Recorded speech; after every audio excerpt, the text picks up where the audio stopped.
DVB Digital Fast. Hello and welcome to DVB Newsroom. I'm Nora.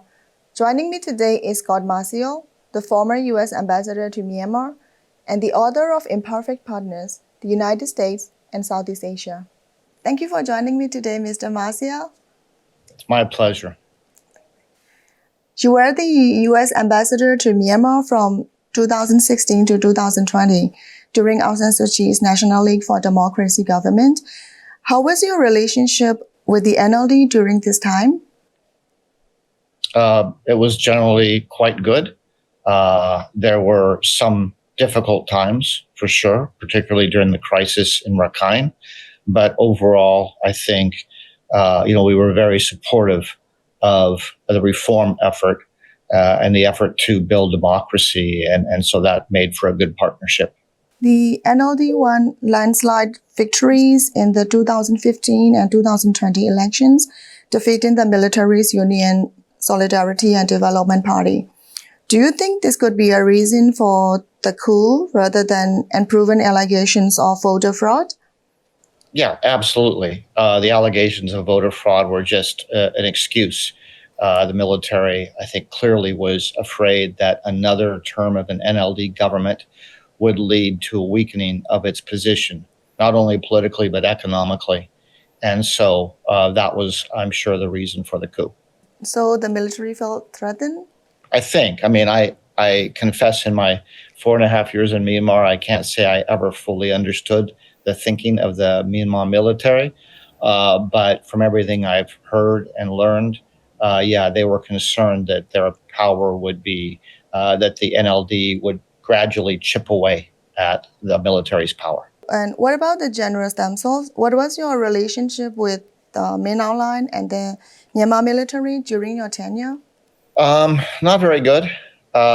Initially, when I got there just before the inauguration of the NLD government, there had been quite a bit of opening, of course, under former President Thein Sein. And so there was some hope that the military would not get in the way of further progress. So we engaged with General Min Aung Hlaing and others to encourage them not to get in the way of further reform, saying that our ability to work with them, the military, would depend on their willingness to allow reforms and the building of democracy. But over time, it became clear that they were not interested in that. And that certainly with the continued fighting in Kachin and elsewhere, and then in 2017 with the crisis in Rakhine, the relationship became quite difficult. Yeah, 2017 was a very difficult year because not only did the military carry out clearance operations in northern Rakhine against the Rohingya, which was labeled genocide by the U.S., but also constitutional law expert and NLD advisor U Ko Ni was murdered. How did the U.S. respond? Well, we, like I think most people in Myanmar, were horrified by the assassination of U Ko Ni. In fact, he was supposed to be at my house the next week for dinner. He was someone that I and we deeply respected. So it was shocking, particularly the fact that it was done very openly at the airport as he returned from a flight, as you recall. So it sent a very, and it was pretty clear. I mean, we weren't involved in any kind of investigation, but from everything we've heard, it was pretty clear that people associated with the military had carried out the assassination. So it sent a message that the military was willing to be ruthless and brutal in countering any efforts to weaken its hold on the country. Yeah. So now let's move to the time after the coup. Since the 2021 military coup, how has U.S. policy toward Myanmar changed? Yeah.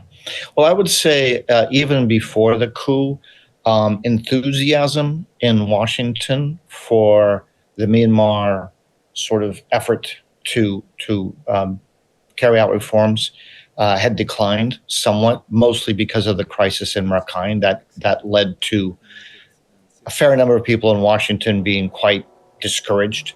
But of course, nonetheless, the U.S. reacted very strongly to the coup. We saw it clearly for what it was, a military takeover with no constitutional basis. And so the Biden administration, I was no longer ambassador by that time, but the Biden administration correctly criticized the coup sharply, froze about $1 billion of assets so that the military couldn't use that money, and imposed other sanctions. Subsequently, I think there was rhetorical support for the pro-democracy forces and others trying to push back against the coup. But in my own view, not enough attention or resources spent by the United States to try to help the pro-democracy forces emerge victoriously. So that I think, in the saying in the United States would be that our heart was in the right place, and the direction of the policy was good and very supportive of, I think, the broad majority of people in Myanmar, but perhaps lacking some energy and willingness to invest resources. Yeah. President Trump sent a letter addressed to Min Aung Hlaing about tariffs, who responded with his own letter praising President Trump. What does this mean? Is there a dialogue between Washington and Naypyidaw? Not that I'm aware of. I'm out of government. I've been out of government for a few years, so I can't say with certainty. I don't believe there is a dialogue. My sense is that, first, President Trump doesn't know anything about Myanmar. He was sending letters to all kinds of governments. My guess is there was not a lot of thought. This was not a conscious decision. Let's send a letter to the military junta. Someone said, well, these are the guys in charge in Naypyidaw, so we send them, the letter goes to them.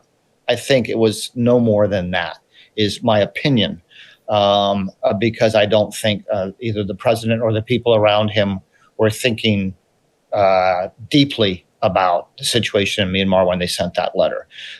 General Min Aung Hlaing has heard, I'm sure, that President Trump likes to be flattered, so his letter in that sense made sense. But as far as I know, there is no dialogue, not at any, there may be a very low-level dialogue that I'm not aware of, but nothing more than that. Mm-hmm. Yeah. Sanctions have also been debated. Washington has also lifted sanctions against 5 individuals and companies linked to the Myanmar military. What do you think about this?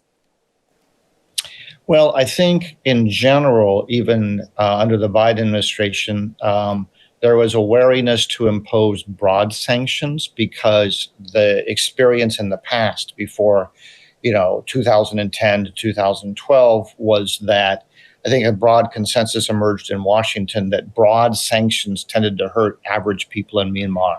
And so any sanctions should be targeted. So that's what the Biden administration did. I don't have any information on any authoritative information on the reason for the lifting of those sanctions, but I've been told by multiple people that it was more of a technicality, not meant to send a political signal, even though lifting them certainly does seem to send a political signal, but that, I'm told, was not the intention.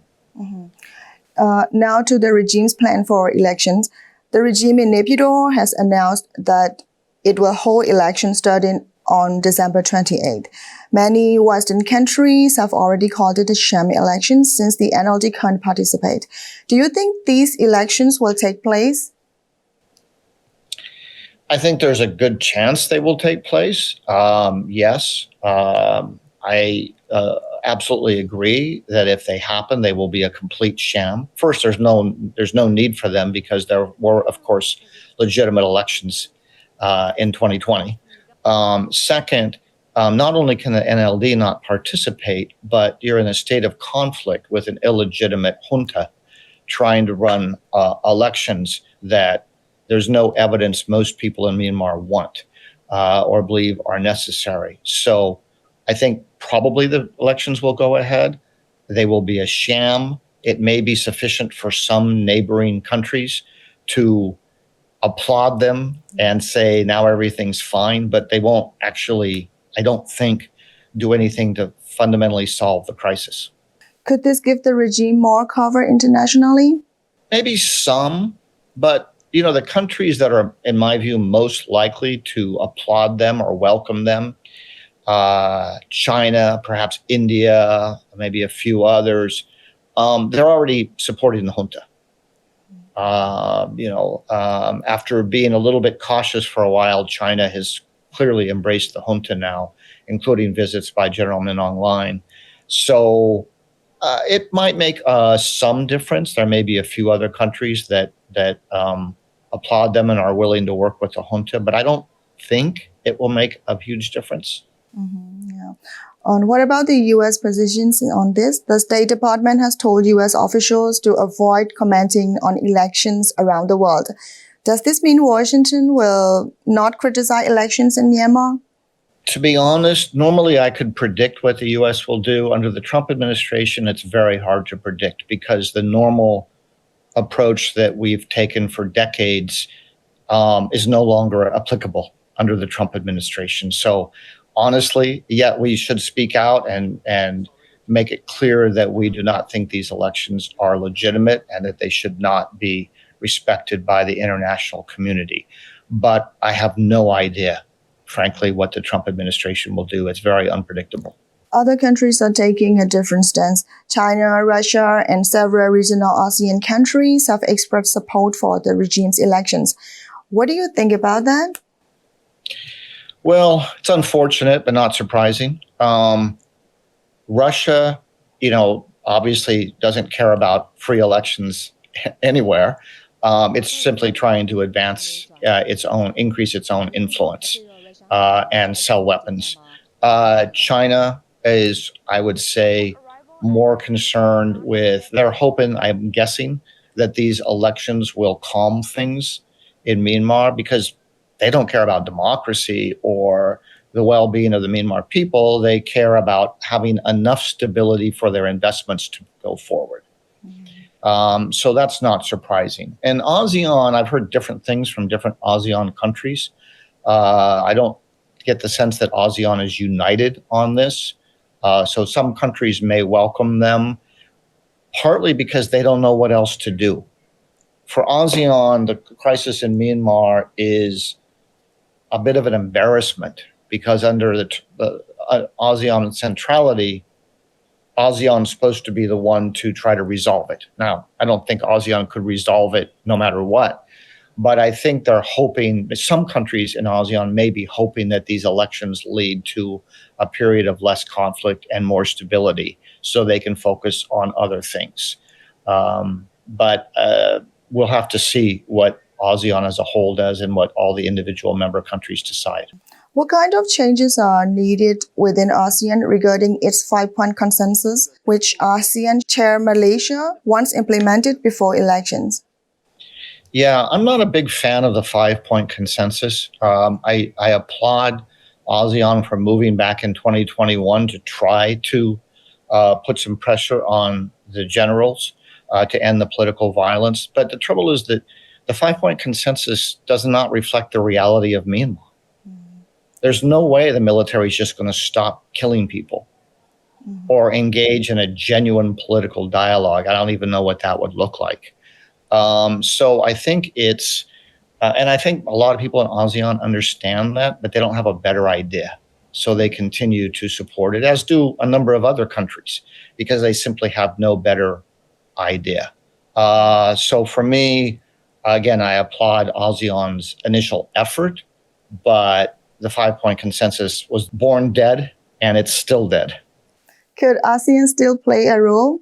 It's hard in Myanmar. Of all the places I've served and lived in my life, it's the least compromising place, particularly the military. Not only the military, but the military particularly is absolutely uncompromising and willing to see major damage and destruction done in the country in order to stay in power. That makes it really hard for ASEAN or UN envoys or anyone else to try to negotiate a deal, because I don't know what a deal would look like. The opposition wants the junta out of power. The military refuses to leave power. I don't know how you reach a compromise that would work.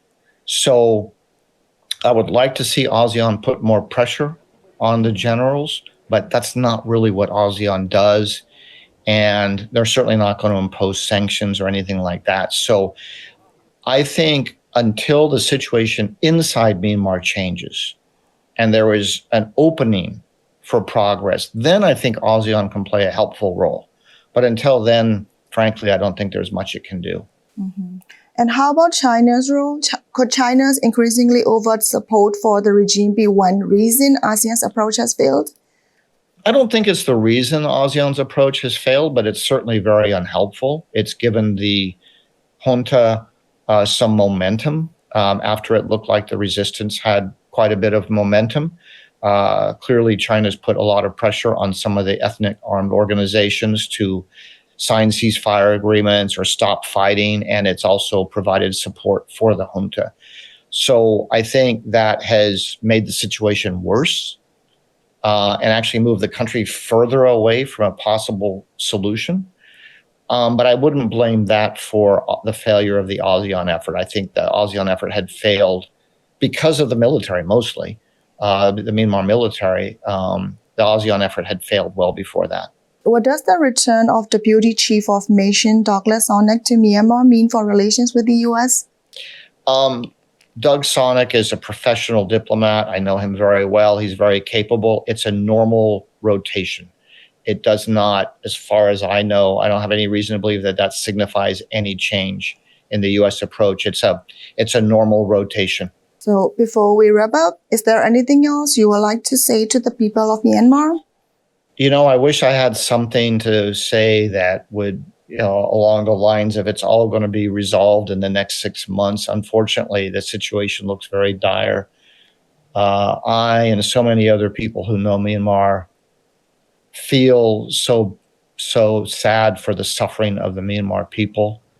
As always, we admire the incredible courage and resilience of the Myanmar people.